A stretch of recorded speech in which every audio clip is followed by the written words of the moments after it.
Welcome to the Numerologist podcast, where we bring you a very special guest every single week to help guide you on your spiritual journey, live with abundance, and inspire your soul.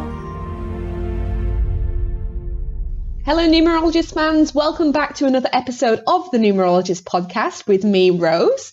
Now, if you don't recognize today's guest's name, I'm willing to bet that you've probably heard his voice, especially if you've ever listened to a guided meditation on YouTube. Jason Stevenson is the creator of one of the most popular meditation channels on YouTube.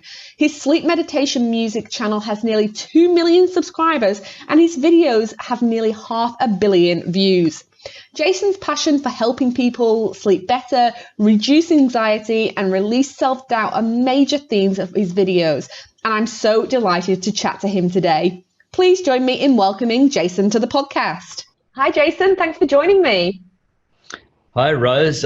Pleasure to be here. It really is. Now, you've amassed sort of nearly 2 million YouTube subscribers, and you're really well known in the sleep meditation realms. And you know, you've actually guided me to sleep a fair few times. So I just wanted to get an understanding about how you actually got into this. Where did it all start for you? Oh, well, that's such a huge question. Well, I guess two components to that, Rose. The first one being that when did meditation come into my life?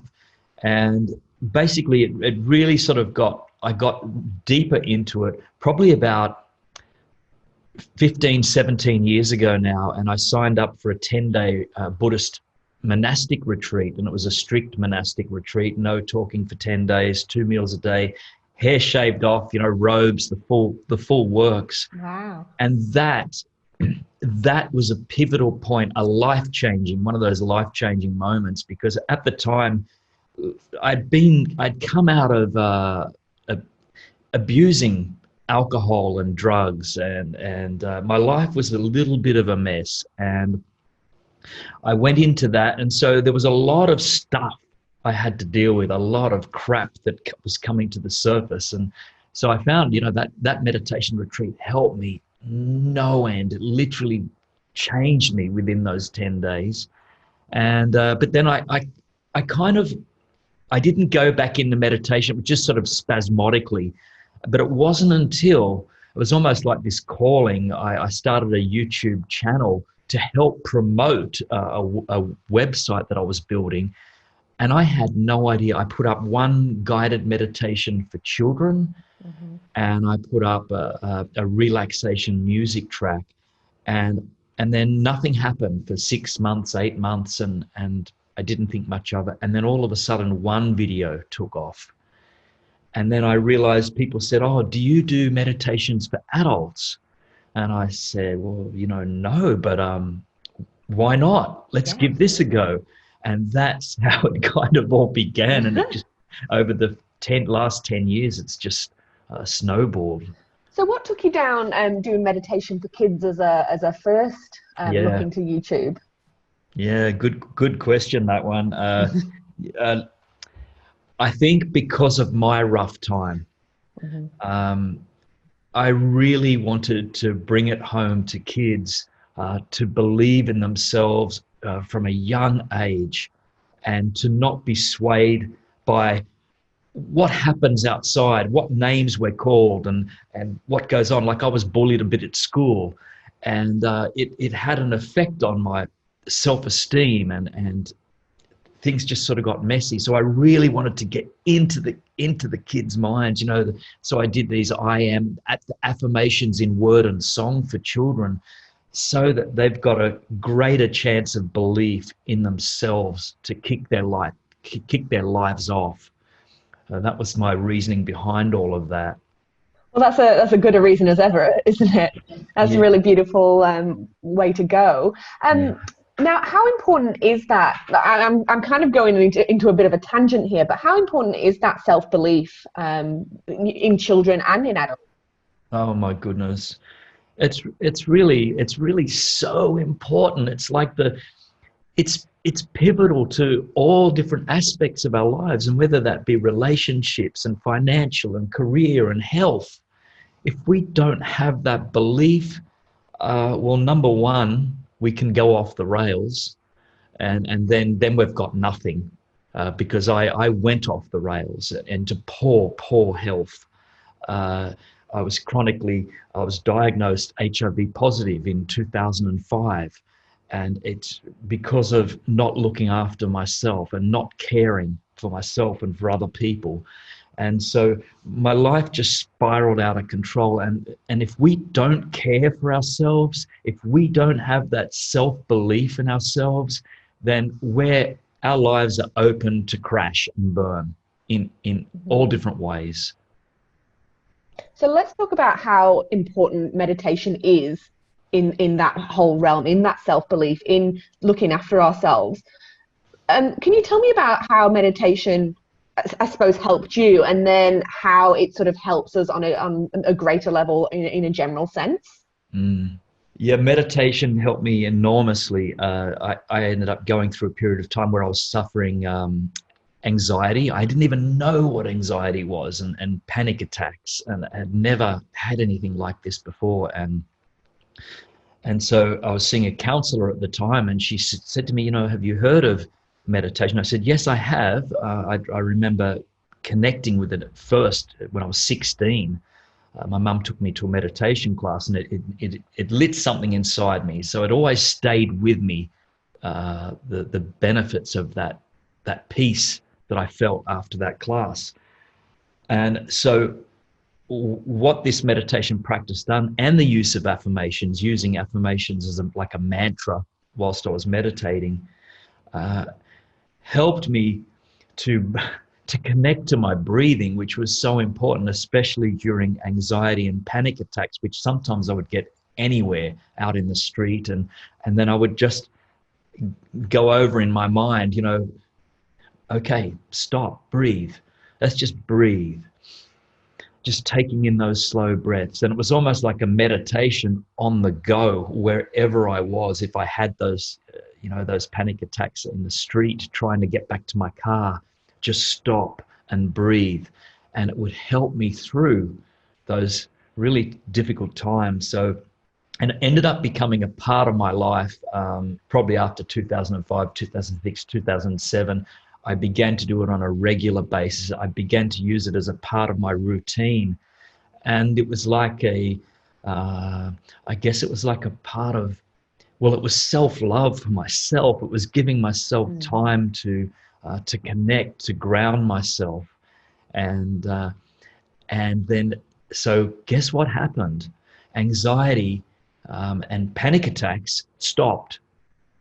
All just began to fade away. And I've never had one of those in 16, 17 years now, and don't intend to have another one because I'm looking after myself now. Absolutely.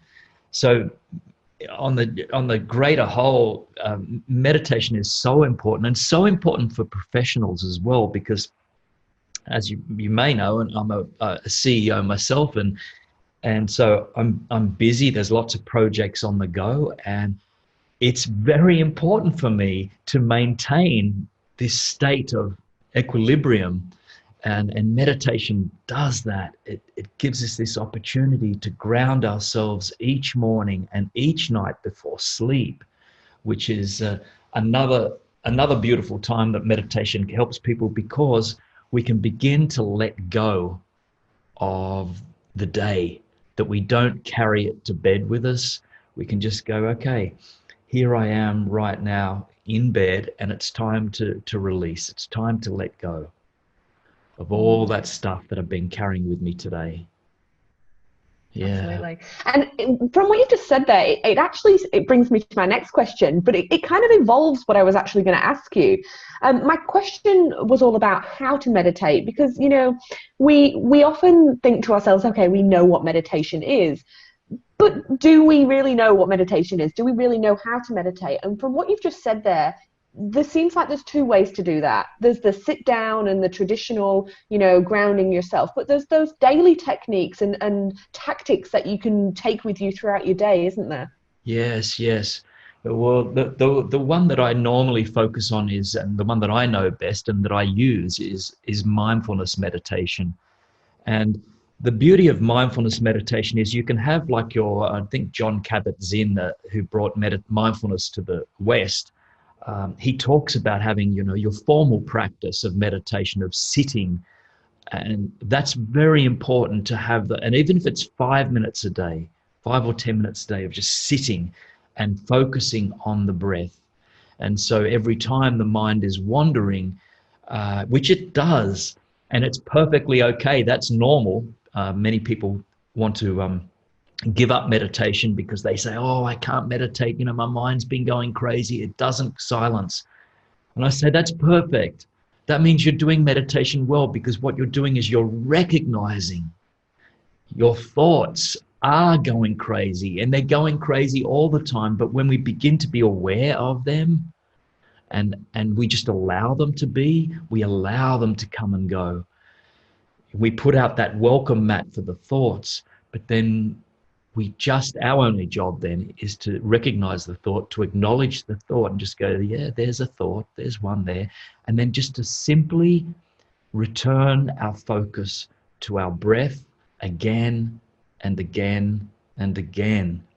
And when we practice that sitting in mindfulness, what then begins to happen is it begins to then spill over into all our areas of our lives, so we can be mindful anywhere. We can be walking down, we can be waiting at the bank, and then instead of zoning out, tuning out, we can tune in.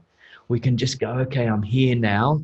If you might be getting angry or frustrated, recognize that, and then just begin to shift your focus to your breathing and let that go. We don't need to hold on to that. So we're just beginning to add mindfulness as a part of our life wherever we are.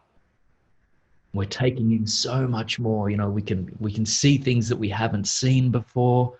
And quite often, many people are probably aware of this, that when we travel from point A to point B in the car, and we've done it so many times, and we go on autopilot, and we often just have no idea of what just happened between point A and point B. We arrive at point B and we're like, oh, we're here. We've missed our entire journey through mindlessness.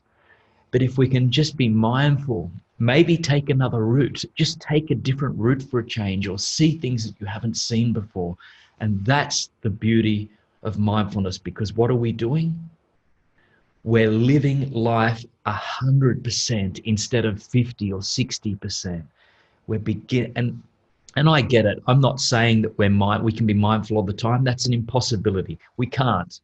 We're not a Zen monk that's been practicing this for years and years and years on a mountain, right? We're living our lives, but we can just begin to, even if we capture 5% more of our lives, just 5% tuning in more to ourselves, to others, we can begin to listen more intently so it helps to heal relationships, because you begin to give more, you're present more.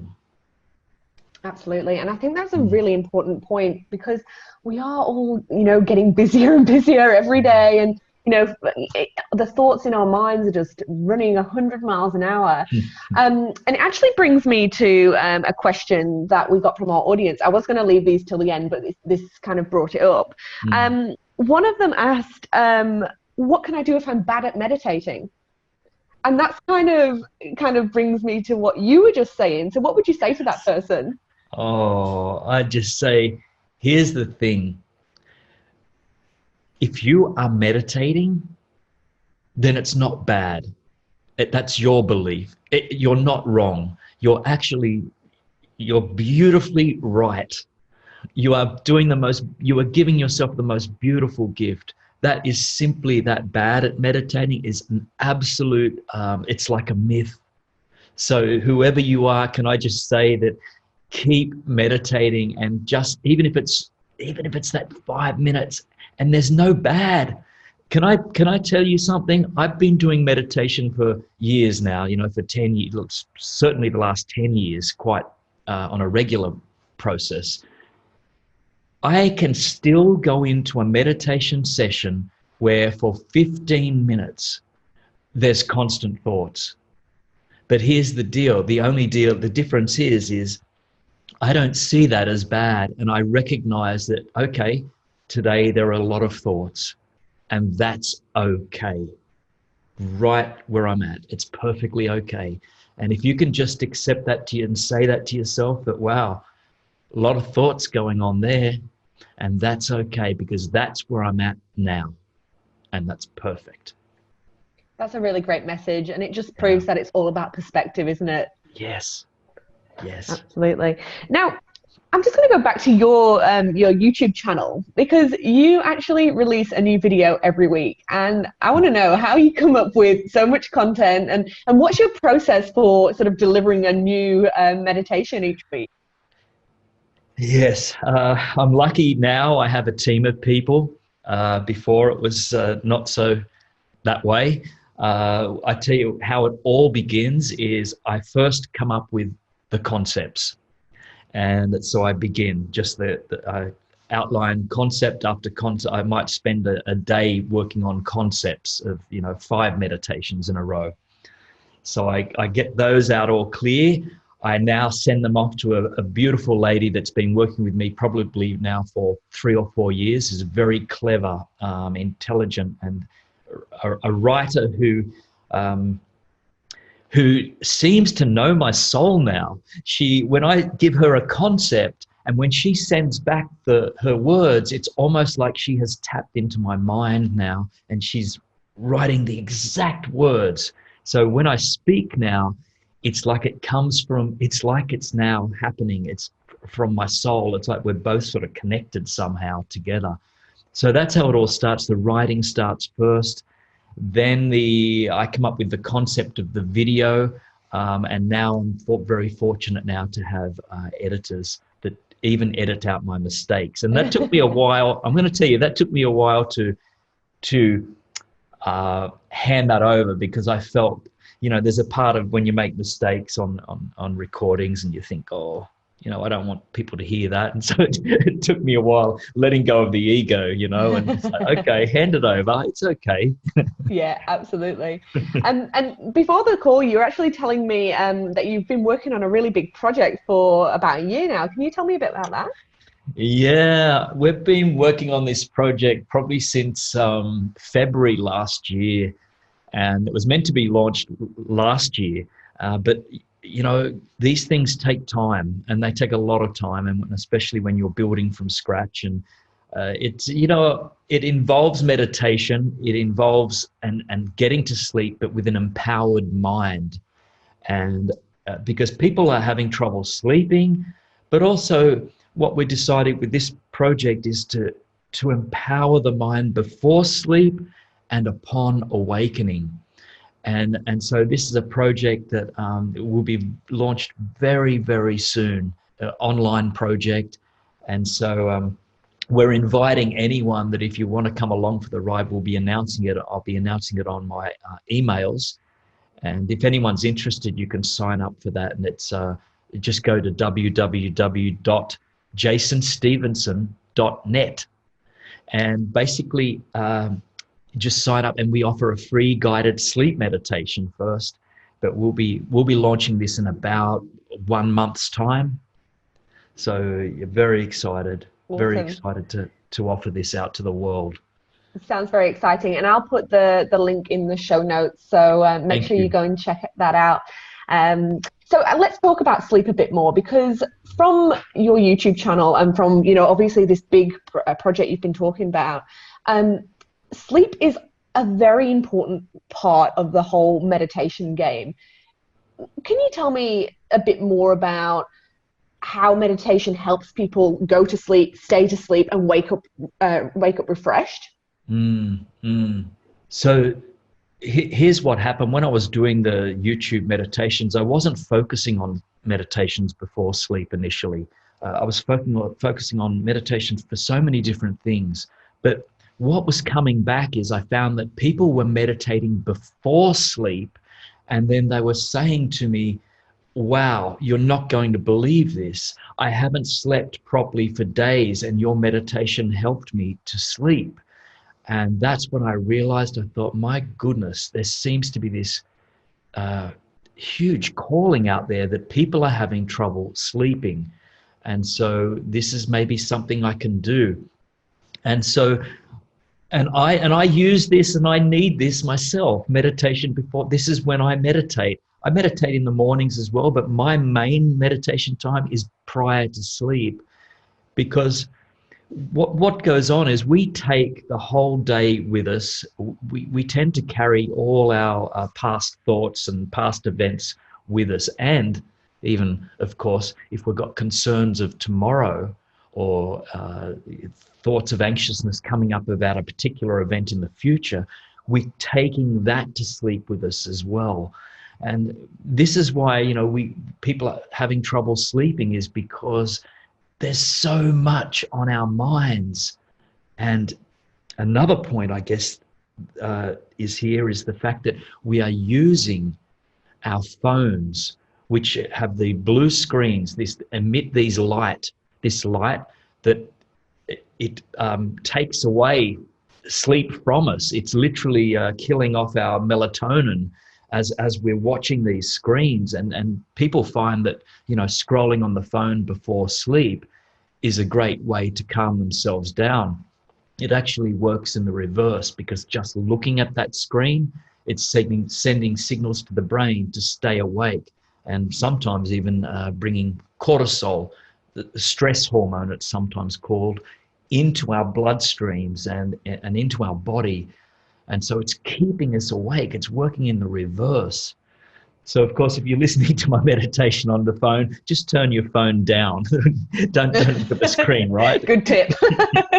But that's what's happening. We're carrying so much with us. And meditation is a beautiful way to go to sleep and just to let go and to be present. And what you find is, if you're focusing on your breathing whilst you begin to go to sleep, and just keep drawing it back, drawing it back to the breath, no matter where the thoughts are, eventually you get to places where there's moments, and it might only be moments, but there's just moments of no thought, until you then think, oh, I've just had no thoughts. Then you're thinking again. But they're beautiful spaces to be at, and they can increase as the more we meditate. Absolutely. And it has a knock-on effect, doesn't it? That good sleep has a knock-on effect to making you feel good throughout the day, which breeds good sleep the next night as well. Absolutely. And of course, yes. And if we don't have those good sleeps, then yes, the knock-on effect works in the reverse. So you might be cranky during the day, and you haven't got the energy, and you can't focus and concentrate. But yeah, wake up with that great sleep, and you can even do, even before you go to sleep, and you can meditate on this, is set an intention for the next day. Just take some time and set an intention. It might be just putting your hand on your heart and just saying, tomorrow I'm going to walk with confidence, or tomorrow I'm going into that meeting and I'm going to give love to all those people that listen to me. Or if we just set an intention, we'll be so amazed at the power of that and the vibration that sets up for our next day. Yeah. And that's sort of reminds me that, it's all about small steps, isn't it? You don't have to say, okay, I'm going to meditate now and I have to commit to an hour a day and that kind of thing. It's just the small things that really count. Yes. Yeah, absolutely. If you please, that's the thing. And even if you haven't done much of it before, start with 1 minute, and then go up to 2 minutes the next day, then 3 minutes the next day, and get to 5 minutes and stay on that for a while, then move up to 10 minutes. That's the whole thing. We sometimes think, oh, meditation, oh, I haven't got time for that. We just we use that as an excuse. We can sit there for 5 minutes, just 5 minutes earlier. We get up, or 5 minutes before bed, we sit up in bed and just be. Yeah. And even drop, can I just say, sometimes drop the word meditation, because sometimes meditation brings up these connotations that we have to be something, or we have to achieve something. Whereas if we just say, okay, I'm just going to sit here right now and just be where I'm at, just myself and my breath. And we let go of all expectations and all outcomes. And that can be quite peaceful too. Yeah, absolutely. That's a great point.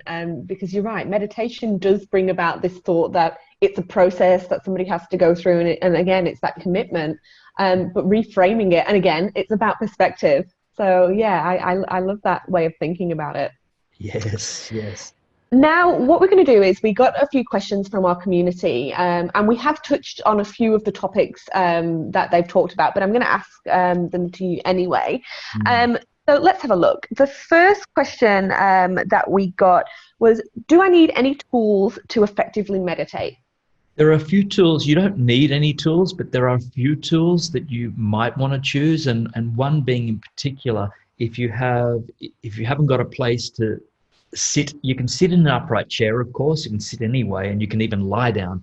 But if I use a meditation cushion, and it's like a flat little, quite a firm cushion, and so it lifts your bum off the ground, and you can sit there cross-legged. You don't have to be in the lotus position, but it just makes things easier. So a meditation cushion is great, but honestly, you don't need any tools. You can do it in silence. You can use guided meditations online if you choose, which sometimes can be good when we're beginning. Yeah, and actually I do have a question about beginners and meditating. So the question is, I've never meditated, where should I begin? I've never meditated, sorry, where should I begin? I would probably suggest a guided meditation to begin with, and online, and there are there's millions of meditations. And we'll link to your YouTube channel there, Jason, as well. You can check out my channel, and I actually there's one that I have called a beginner's meditation, and it's 15 minutes, I believe, guided. And that one is just a general rundown, and it's a beautiful, straightforward meditation. Might be a great place to start. Yeah, that's a great tip.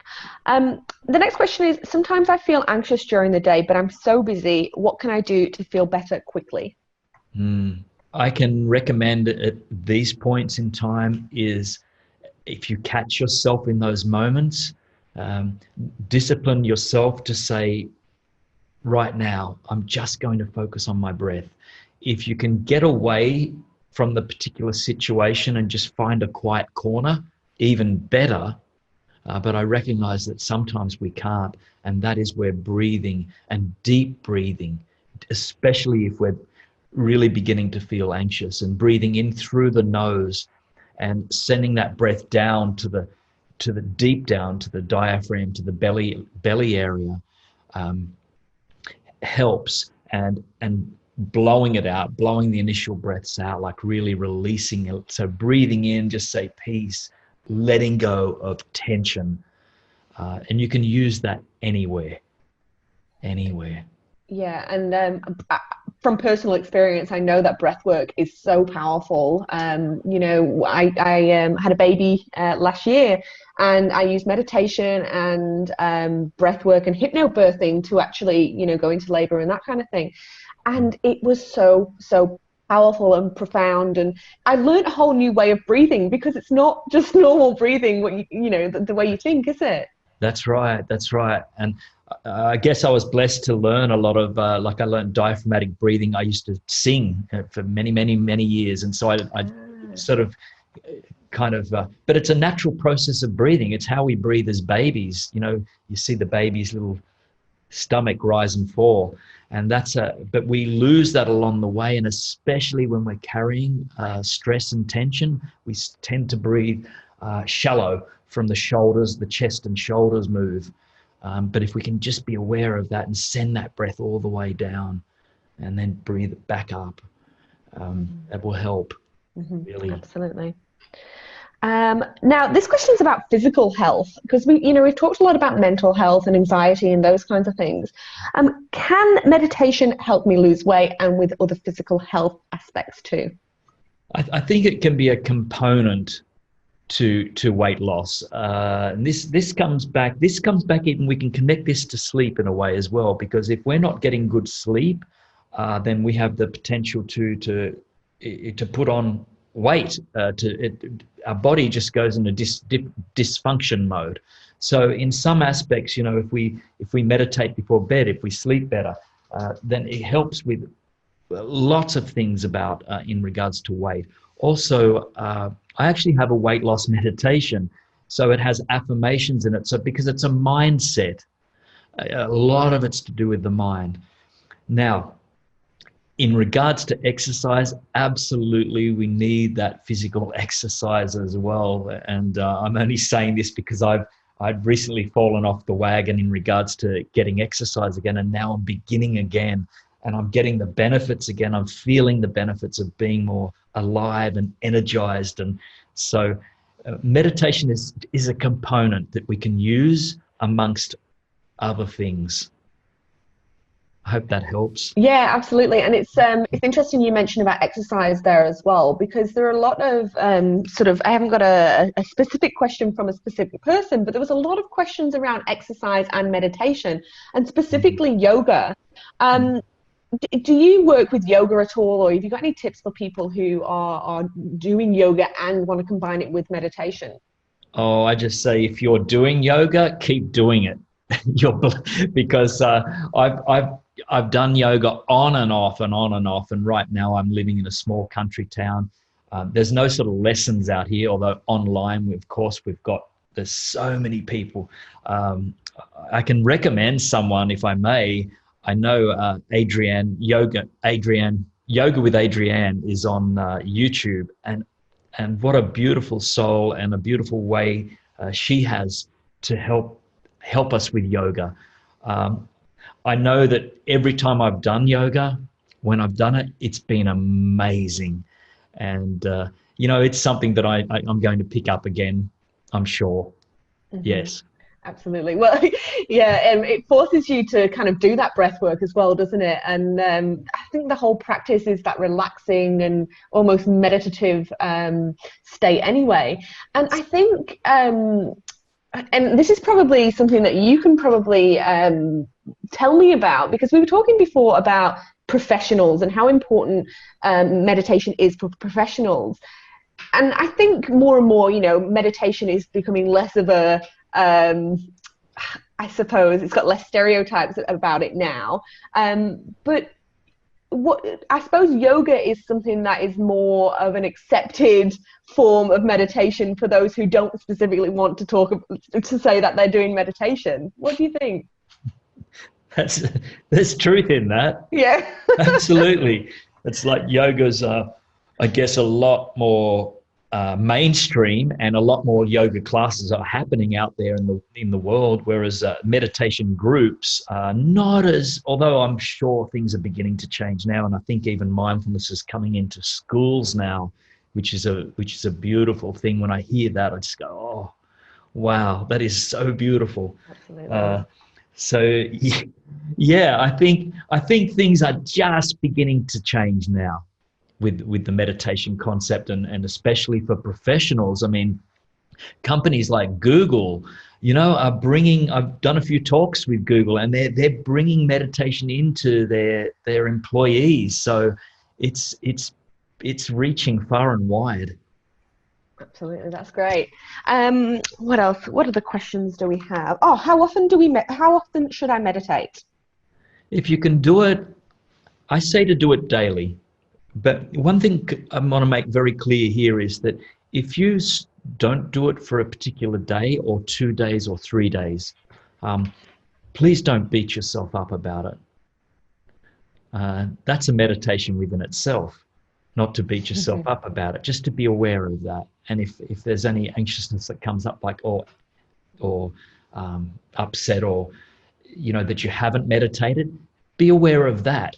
Turn that into the meditation itself, because I've fallen off the cart many times over the years, and I'm aware of that, and that's okay. When I don't do the meditation on that particular day, and I just go, okay, there we go. That's okay. We'll start again tomorrow. I say to do it, if you can do it twice a day, all the better. But if you can do it once a day, 5 minutes, 10 minutes a day, you are setting yourself up for so much more presence. And you're giving yourself a beautiful gift just once a day.